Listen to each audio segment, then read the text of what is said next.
Ito yung 2019 na Strada na dati nang gumamit.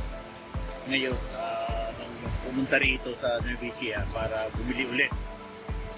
Tatanungin natin si Kapitan bakit siya bumili ulit ng Wanderlust.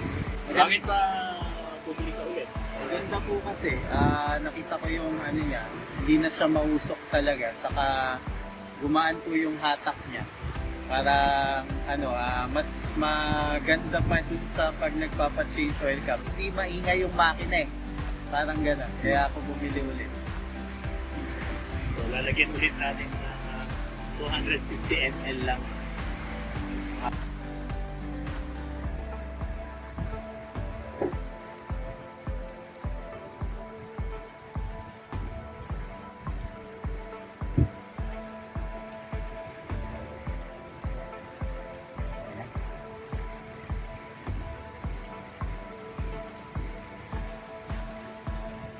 Highly recommended. Wanderlust Advance.